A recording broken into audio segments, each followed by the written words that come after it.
9 personnes ont perdu la vie à la suite des pluies torrentielles successives du 6 au 26 janvier 2024, selon le bilan officiel du Bureau national de gestion des risques et des catastrophes. Le système judiciaire malgache présente des lacunes, selon les analystes politiques. La preuve en est la persistance des dînes et de la perte de confiance des citoyens envers la justice.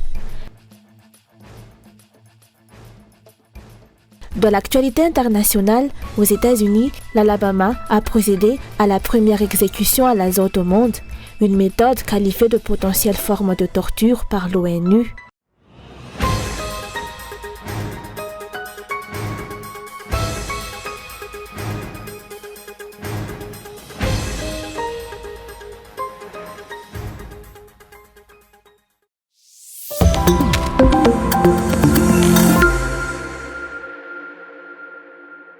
Le système judiciaire malgache présente des lacunes, selon les analystes politiques. La preuve en est la persistance du DIN, une convention sociale malgache qui établit des sanctions physiques ou financières en cas de faute au sein de la société. De plus, la confiance du peuple dans le système judiciaire est également ébranlée par le fait que certains hauts fonctionnaires ayant enfreint la loi restent impunis. Les analystes politiques ont fait état d'une situation nationale caractérisée par de nombreuses violations de la loi, tant sur le plan politique que social.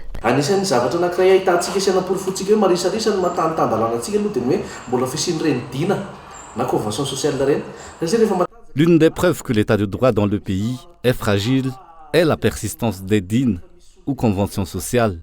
En effet, lorsque la justice est robuste, il est supposé qu'il n'y ait plus de place pour ces réglementations informelles au sein de la société, car des représentants des citoyens façonnent déjà des lois pour le pays au sein des deux chambres du Parlement.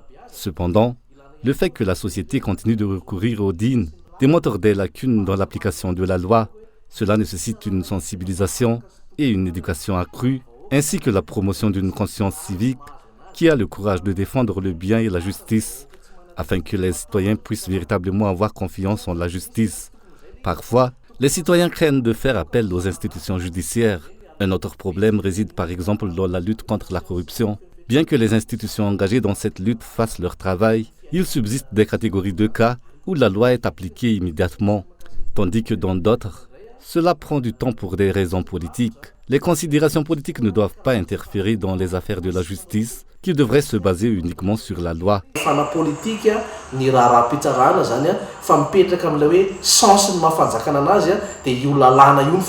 Cet analyste politique a déploré que la situation actuelle évoque l'anarchie en raison des violations manifestes des dispositions légales, en particulier de la Constitution, qui est la loi fondamentale.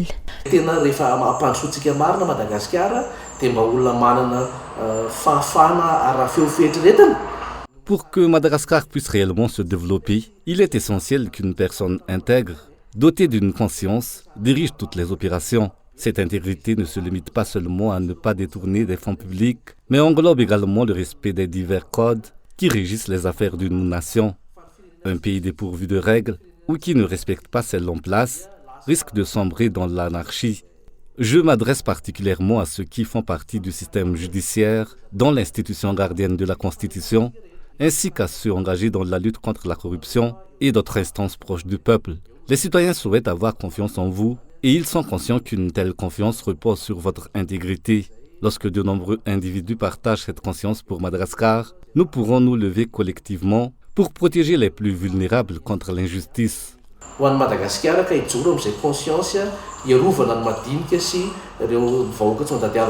Le bon fonctionnement de la société repose sur le système judiciaire qui assure l'ordre et l'harmonie.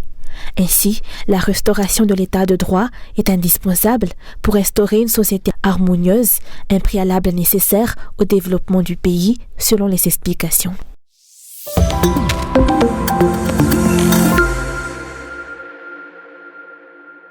Neuf personnes ont perdu la vie à la suite des pluies torrentielles successives du 6 au 26 janvier 2024, selon le bilan officiel du Bureau national de gestion des risques et des catastrophes.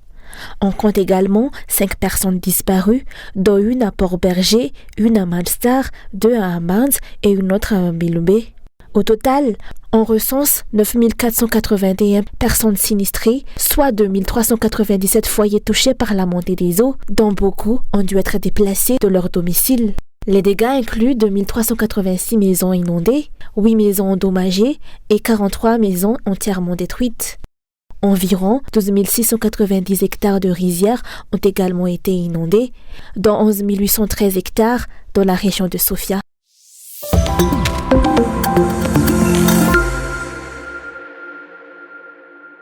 Si le pays est ainsi, c'est en raison de nombreuses malhonnêtetés qui ont été commises, a déclaré le HFKF ou Wetzkafa Pressen Christian Nawand Firenin, qui célèbre actuellement son 5e anniversaire. Le HFKF a été créé dans le but notamment de favoriser l'unité parmi les Malgaches. Des discussions approfondies ont eu lieu avec diverses organisations, églises et l'ensemble des chrétiens à cette fin. Une feuille de route a également été élaborée dans le cadre de ces missions. Selon le HFKF, quoi qu'on puisse dire, la réalité est que les Malgaches sont encore en difficulté. La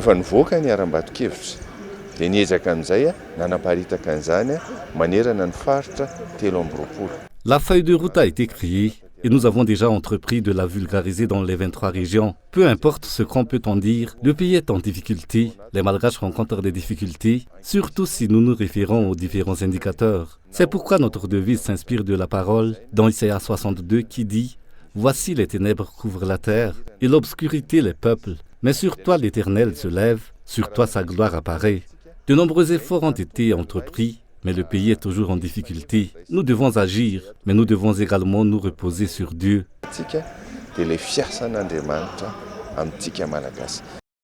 Selon les explications, l'organisation continuera à déployer ses efforts pour promouvoir la responsabilisation de chacun aux côtés de Dieu dans le but de construire une nation vertueuse et pérenne.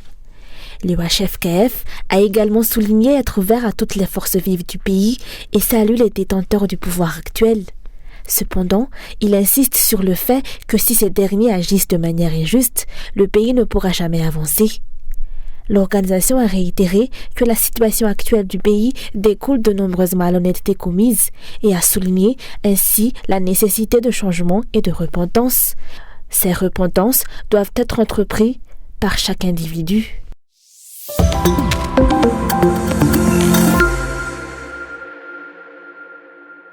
Les kidnappings, meurtres et attaques de Dahal se sont intensifiés dernièrement à Amboui-Junoun, dans la commune d'Abakrin, district de Tsaratanan, région de Betsbouk.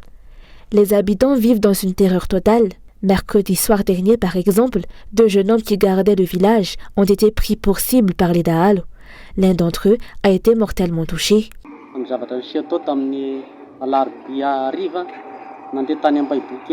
Mercredi soir, les Dahal étaient à la recherche d'une personne spécifique. Ne la trouvant pas, ils ont ouvert le feu sur les 2 jeunes hommes en charge de la sécurité du village, tuant l'un d'entre eux et poursuivant l'autre. Les assaillants étaient équipés d'armes de type gendarme et militaire. Leur intrusion à Amboui-Junoun a eu lieu vers 23h. Bien qu'ils n'aient rien emporté, leur objectif était simplement de localiser la personne recherchée. Faute de la trouver, ils ont pris pour cible les 2 jeunes hommes. Ce n'est pas la première fois qu'un cas d'enlèvement et de fusillade survient à Amboui-Junoun, ont souligné les habitants. Ces derniers sont contraints eux-mêmes d'assurer la garde du village, car les forces de l'ordre ne s'en chargent pas. Outre Amboui-Junoun, plusieurs enlèvements ont été également signalés cette semaine dans la municipalité d'Ambatomait, district de Parafaravoul. 3 enfants ont été pris en otage par les ravisseurs, qui, malgré le paiement de 4 millions d'AGH, réclament encore des centaines de millions en échange de leur libération. Les habitants appellent les autorités compétentes à prendre des mesures face à la situation actuelle dans la partie sud de Tsaratanan, surtout à Amboui-Junoun.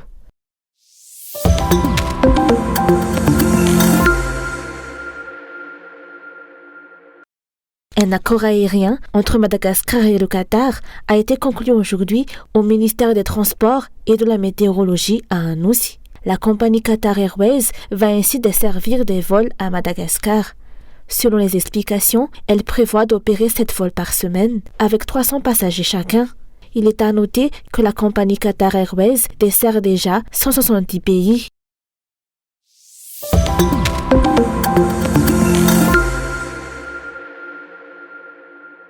La promotion de Madagascar à l'étranger n'est pas suffisante en termes de tourisme selon les opérateurs touristiques. Bien qu'il ait été constaté lors de la dernière haute saison une augmentation du nombre de touristes étrangers venus à Madagascar et que leur arrivée en grand nombre constitue un avantage considérable pour l'économie nationale en particulier. Certes, il a été constaté lors de la dernière haute saison une augmentation du nombre de touristes étrangers venus à Madagascar. Leur arrivée en grand nombre constitue un avantage considérable pour l'économie nationale, en particulier pour les lieux visités par les touristes. Toutefois, cela n'est pas suffisant, d'où la nécessité de favoriser la participation et la promotion du tourisme à Madagascar lors de foires internationales.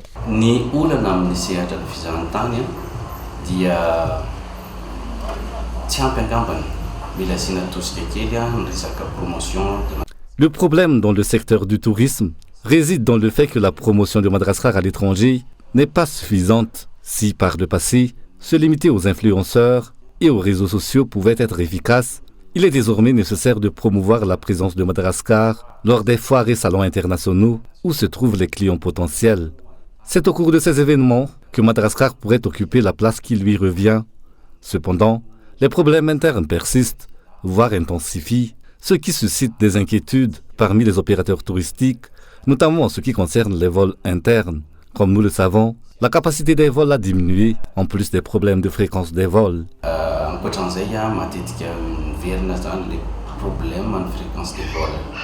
De plus, il est essentiel de renforcer la sécurité dans les sites touristiques pour assurer et encourager les visiteurs étrangers à revenir.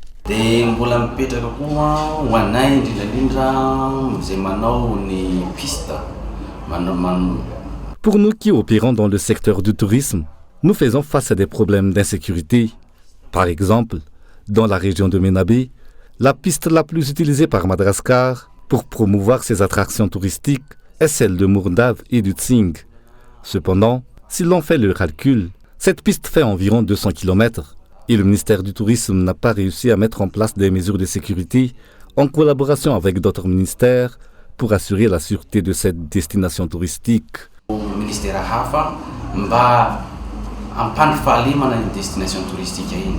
Madagascar jouit d'une grande richesse touristique, que ce soit en termes de sites à visiter ou de diversité culturelle.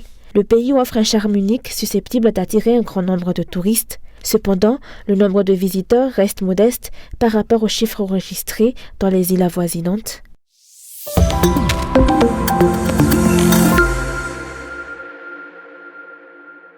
Les protestations de l'ONU et des experts internationaux n'y auront rien changé. L'État américain d'Alabama a exécuté le condamné Kenneth Eugene Smith par inhalation d'azote. Une méthode d'exécution autorisée dans 3 États américains, mais qui n'avait jamais été utilisée jusqu'à présent.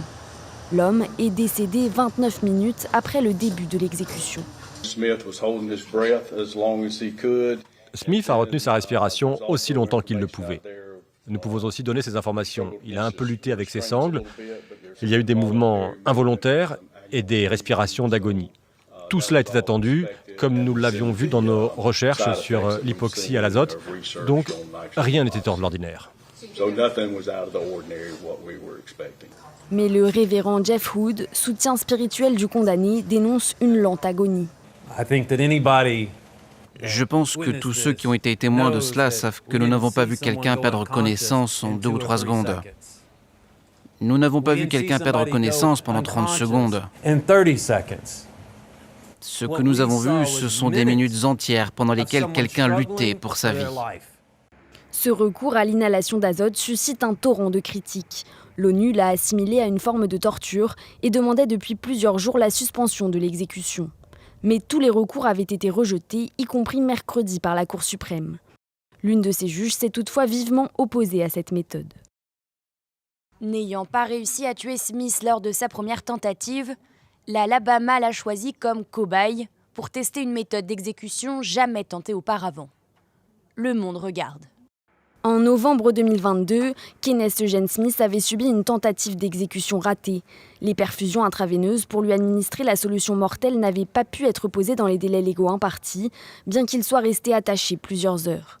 L'homme était condamné à mort depuis 1996 pour un meurtre commis 8 ans plus tôt. Il avait été engagé comme tueur à gages par un mari pour tuer sa femme. Au total, 24 exécutions ont été réalisées l'année dernière aux États-Unis, toutes par injection létale.